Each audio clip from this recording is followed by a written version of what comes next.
নমস্কাৰ মই শ্ৰীয়ে স্বাগতম জনাইছো টাইমিটৰ সমূহ দৰ্শকক কাইলৈ 1 আগষ্ট আৰু কাইলৈৰ দিনটোতে হলনি হ'ব কেইবাটাও নীতি নিয়ম পিছে কি নীতি নিয়ম হাল হলনি হ'ব আৰু সেই নিয়ম কেটা কি জনাইছো এই মুহূৰ্তত টাইমিটৰ সমূহ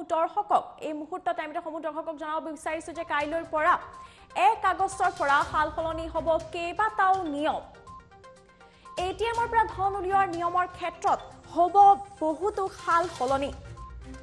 Interchange fees financial transactioner বাবে বৃদ্ধি কৰিছে চাৰ্জ 15 টকাৰ পৰা 17 টকালৈ বৃদ্ধি কৰিছে চাৰ্জ সমূহ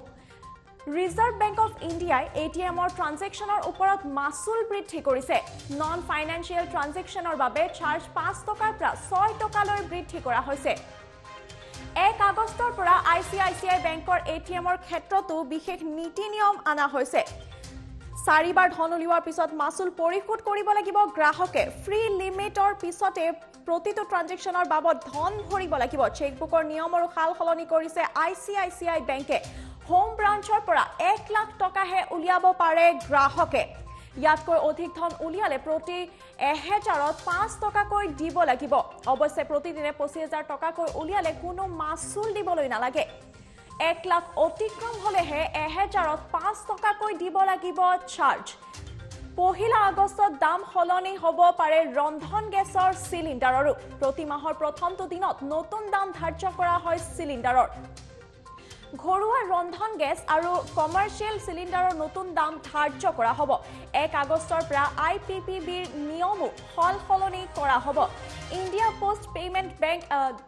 ডোৰ ষ্টেপৰ বেংকিংৰ বাবেও কিছু নতুন নীতি নিয়ম GST লোৱা হ'ব আৰু এই ডোৰ ষ্টেপ বেংকিংৰ ক্ষেত্ৰতে অতিৰিক্ত সেৱাৰ বাবদ 20 টকাকৈ GST লোৱা হ'ব সুকন্যা সমৃদ্ধি একাউণ্টত PPF RD আৰু LRDৰ বাবেও 20 টকাকৈ GST সংগ্ৰহ কৰা হ'ব আৰু লগতে বন্ধন বেংকতো বেংক একাউণ্টত সোমাব দৰমহা দেওবাৰে বা অন্য বন্ধৰ দিনতো দৰমহা পেনশন ডিভিডেন্ড আৰু ইন্টাৰনেটৰ ধন সেৱা ইত্যাদিৰ ক্ষেত্ৰতো হাল হলনি হ'ব নীতি নিয়ম সপ্তাহৰ আটাইকেইটা দিনত উপলব্ধ হ'ব নেশনেল অটোমেটেড ক্লিয়াৰিং হাউচিং আৰু লগতে ৰিজাৰ্ভ বেংক অফ ইণ্ডিয়াৰ ঘোষণাৰ পিছতে যিকোনো সময়ত ট্ৰান্সফাৰ কৰিব পাৰিব টকা 7টা দিনৰ ভিতৰত 24 ঘণ্টাই উপলব্ধ হ'ব NACHৰ সেৱা এই মুহূৰ্তত জনাইছো কাইলৈৰ দিনটো অতিকৈ প্ৰয়োজনীয় হয় সমগ্ৰ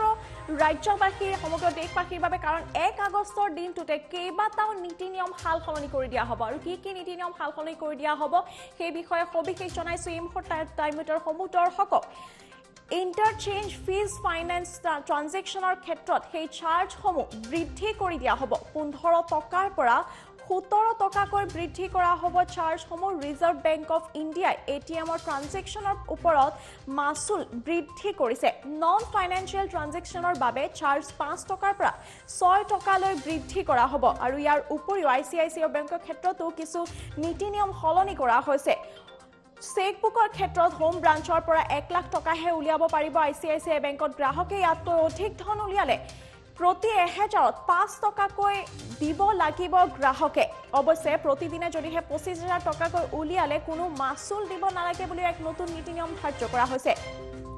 1 লাখ অতিক্ৰম হলেহে 1000তকৈ 25 টকাকৈ দিব লাগিব চাৰ্জ অৰ্থাৎ 1 লাখতকৈ অধিক যদিহে আপুনি লিমিট ক্ৰছ কৰি দিয়ে তেন্তে আপুনি প্ৰত্যেক 1000 টকাৰ ওপৰত 5 টকাকৈ চাৰ্জ দিব লাগিব অৰ্থাৎ যদিহে আপুনি চেকবুকৰ সহায় 2000 অথবা 5000 টকা উলিয়াই তেন্তে সেই ক্ষেত্ৰত আপুনি 2000 হলে আপুনি 10 টকা আৰু যদিহে 5000 টকা উলিয়াই তেন্তে আপুনি